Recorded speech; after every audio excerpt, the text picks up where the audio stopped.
Good morning po. Tayo po'y mag-aral ng salita ng Diyos. The Gospel of Luke chapter 7 verse 50. Ngunit sinabi ni Jesus sa babae, iniligtas ka ng iyong pananampalataya, umuwi ka na. Sa English Bible po, ganito po ang sinasabi. Jesus said to the woman, your faith has saved you. Go in peace. Your faith has saved you. Ito po ang tinura ng Panginoong Hesus dun po sa babaeng kilalang makasalanan dun po sa kanilang lugar. At kung maaalala po ninyo, ito yung babae na binuhusan niya ng mamahaling pabango ang paa ng Panginoong Hesus sa pamamagitan ng kanyang luha at buhok. Ay hinugasan niya po ang paa ng ating Panginoong Hesus. Kung kayo po ay sasabihan ng Panginoon ng ganong kataga, your faith has saved you. Ano po ba ang mararamdaman ninyo? Alam niyo po, nakakataba po sa puso na ang ating Panginoon talaga, yung kanya po nga pag-ibig ay transforming. At yan po ay pinakita niya sa atin sa pamamagitan ng kanyang kamatayan sa krus. Kaya huwag kayong mag-aakala na ang Diyos ay nagtataboy ng mga taong makasalanan. In fact, ang Diyos po ay nag-aanyaya hanggang sa panahon natin ngayon ng mga taong mga makasalanan katulad nitong babaeng ito na lumapit sa Kanya para matransform. At kung familiar po kayo sa John chapter 3 verse 16, ay siguro alam na natin yung mensahe ng gospel. Pero kung titignan nyo pa po ng mas malalim, sabi po sa John chapter 3 verse 17, for God did not send His Son into the world to condemn the world, but to save the world through Him. So ibig sabihin pala, ang Diyos hindi siya nagkukondem. Ang linaw-linaw po sa verse na yan, sinasabi na parito ang anak ng Diyos para iligtas tayong mga nasa sanlibutan, para sa mga makasalanang nangangailangan ng tagapagligtas.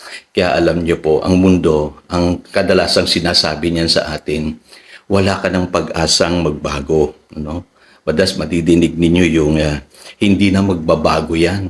Kasi ganyan ang magulang yan, ganyan na rin yan. Masyado nang masama yan taong yan. Wala ng pag-asa yan. Yung iba po sasabihin pa na itong taong ito talagang talamak na at wala nang pag-asa pa. Pero ang Diyos po, pag tinitignan niya tayo, pinapaalala niya sa atin yung mensahe niya dun sa babaeng yun na kung tayo mananampalataya, tayong mga naging makasalanan, ay makakalanas ng total transformation.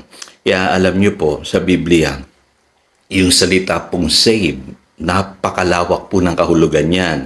Ang ibig sabihin po niyan is to save, to heal, to make whole, to deliver. Ang Greek word po niyan ay zozo. Kailan lamang po naman kasi na madalas sabihin na yung salitang save ay pagliligtas ng Diyos sa atin sa epekto ng kasalanan.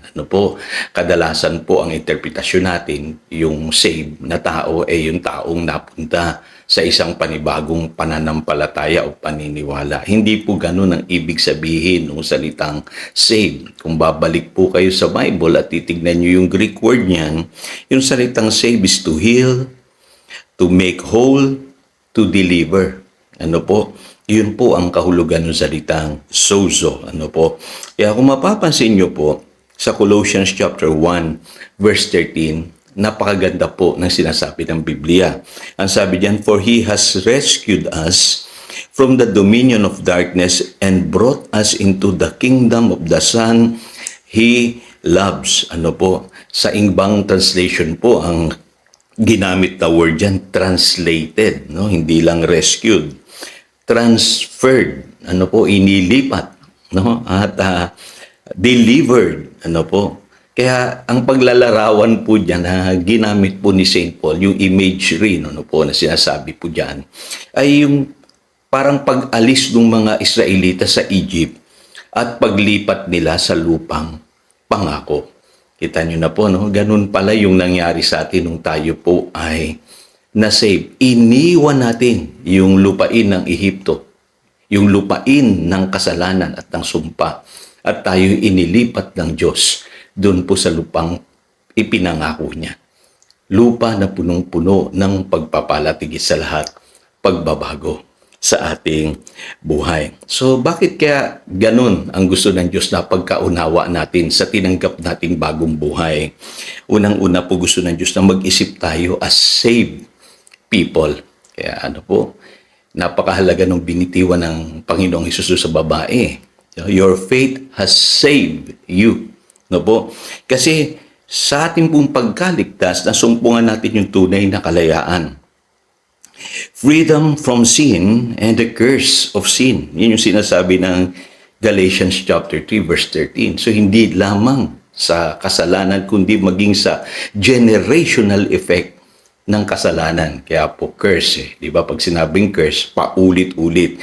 Kaya may punto rin naman yung mga tao na nagsasabing, ay nako, hindi na magbabago yan. Kung ano yung magulang, kung ano yung tatay, ganun din yan.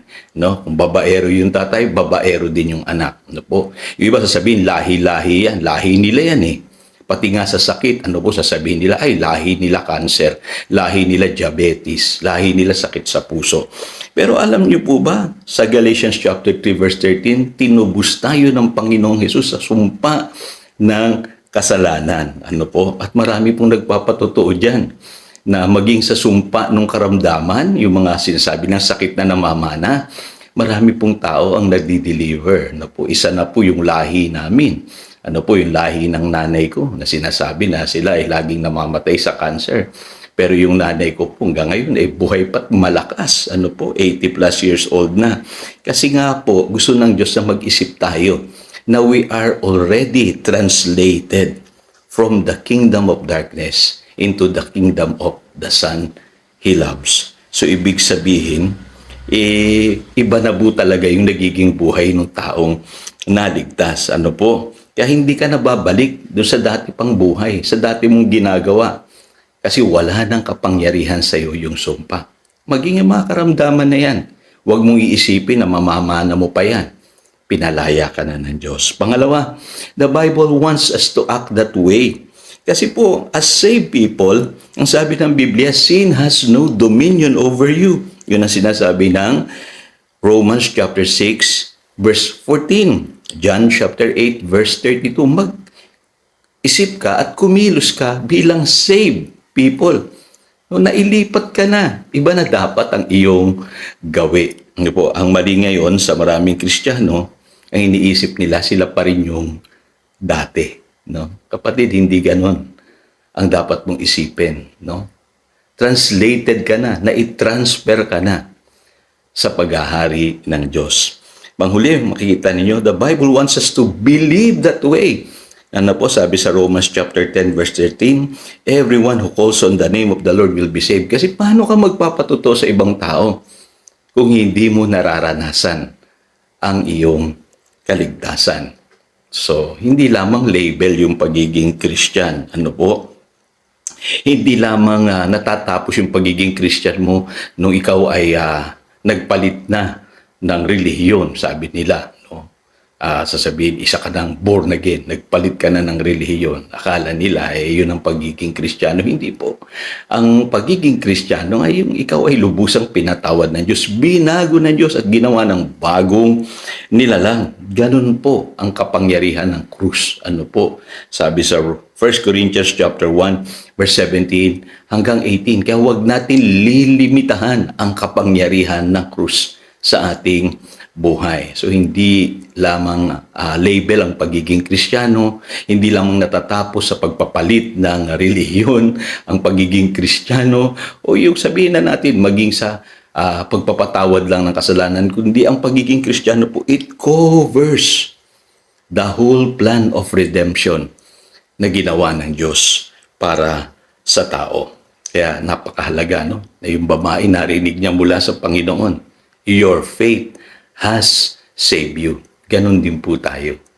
Sa pamamagitan ng ating pananalig sa Panginoong Hesus, tayo po ay lubusan ng naligtas. So again, ito si Pastor Jojo nagpapaalala upang daluyan tayo ng pagpapala. Manatili tayo sa kanyang salita. Good morning.